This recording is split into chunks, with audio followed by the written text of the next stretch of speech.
America जी।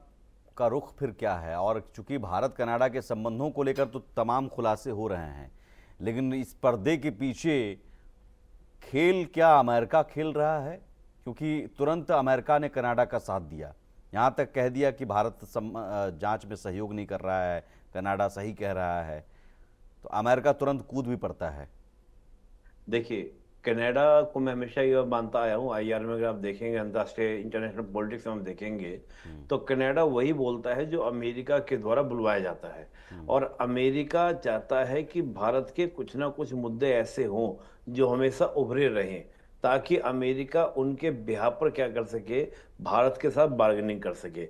देखिए, आप अगर देखें, जब भारत आज़ाद हुआ तो भारत की आज़ादी होने के बाद ब्रिटेन का कहना यह था कि भारत अपनी आज़ादी बरकरार रख नहीं पाएगा। हम्म। उसका कारण क्या था? क्योंकि भारत में बहुत सारी क्या डाइवर्सिटी है, विविधता बहुत ज़्यादा है, और हम्म। इस डाइवर्सिटी में यूनाइट रख पाना ये संभव ही नहीं है। यही बात फिर बाद में अमेरिका भी मानने लगा कि भारत में इस डाइवर्सिटी में यूनिटी बनाए रखना पॉसिबल नहीं है। अब हम देखें कि उन्होंने पहले 1947 में पार्टीशन कराया। मैं ये नहीं मानता कि केवल जिन्ना की वजह से पार्टीशन हो गया। ये कहीं ना कहीं एक जियो स्ट्रेटेजिकल लोकेशन को देखते हुए, कि अगर हम पाकिस्तान को बनाते हैं, और पाकिस्तान एक चौराहे की तरह जो पूरे एशिया के ऊपर क्या रखे नियंत्रण बनाने में मदद करेगा, और ऐसा हुआ भी। पाकिस्तान एक रेंटेड स्टेट की तरह काम कर रहा है। तो आप बात देखते हैं कि पाकिस्तान के पास में कोई पॉइंट नहीं है। पाकिस्तान के पास में वो जिस प्रकार का नियंत्रण अमेरिका चाहता था पाकिस्तान के माध्यम से, वो नहीं हो पा रहा है। बल्कि पाकिस्तान क्या हो गया है, एक तरह से कठपुतली हो गया है अमेरिका और आपका चीन के बीच में।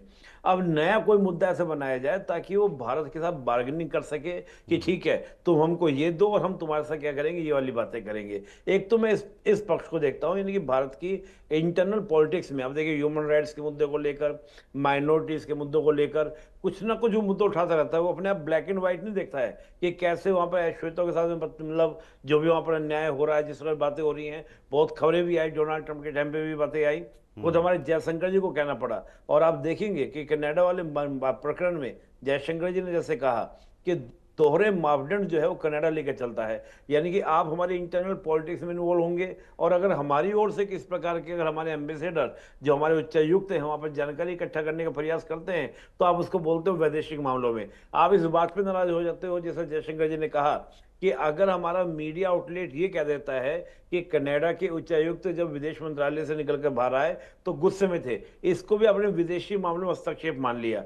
तो मैं मानता हूं कि इस प्रकार का जो एटीट्यूड है, ये कहीं ना कहीं एक एंग्लोस्फेयर, यानी कि हमने क्या किया, कंट्रोल किया, पूरी दुनिया पर हमारा राज होना चाहिए, और हम्म। भारत कैसे नहीं। मैं इससे इतर इस चीज को एक चीज और देखता हूं कि ब्रिक्स समिट से पहले इस प्रकार के आरोप, एलिगेशन और इस हाइप तक लेके जाना, जैसे हम देखें तो अमेरिका ने खुद, आप पहले जतिन की बात की गई, उसका फिर हम देखें कि आपका विकास यादव की बात की गई जो रॉक एजेंट के बारे में। तो हम्म। बहुत सारे जो मुद्दे बनाए जा रहे हैं, और उसका इस बीच रीजन एक था पन्नू की धमकी भी आ रही है कि हम फिर से प्लेन उन उड़ाएंगे।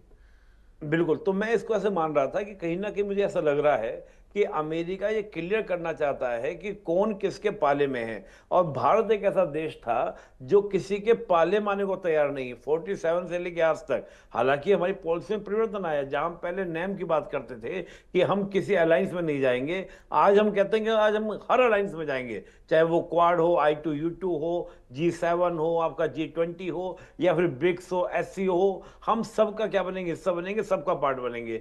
तो भारत जो इस प्रकार की पॉलिसी लेके चल रहा है, अमेरिका जी। ये देखता है कि हम्म। हम भारत को कंट्रोल ही नहीं कर पा रहे हैं। हम्म। भारत तो अपनी जो ये पर्दे के स्ट्रैटेजिक, पीछे खेल। संजीव जी, जल्दी से कमेंट आपका छोटा सा। भारत के पास फिर विकल्प क्या, भारत का रुख क्या होना चाहिए?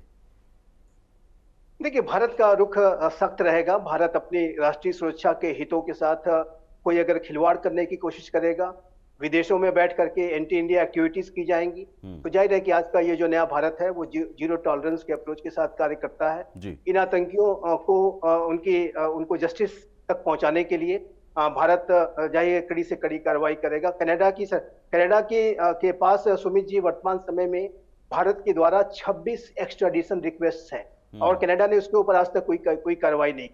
और एक जो आतंकी हरदीप सिंह निज्जर को बचाने के लिए, उसको डिफेंड करने के लिए उसने भारत के ऊपर अनर्गल बेसलेस आरोप लगा दिए, जबकि हम्म। वो स्वयं जो है आतंकवादियों को डिफेंड करने की कोशिश कर रहा है, प्रेशर देने और की अब तो कोशिश कर रहा है। बेनकाब हो गया किस तरह से एक परसेप्शन बनाने की और सेंसेशन, पहले मीडिया सेंसेशन बनाने की कोशिश की गई, भारत को बदनाम करने की कोशिश की गई, और खुद ये ट्रूडो झूठ बोल चुके हैं कि हमारे पास सबूत नहीं थे, हमारे पास एक खुफिया जानकारी थी, वो भी जानकारी लीक कर दी गई।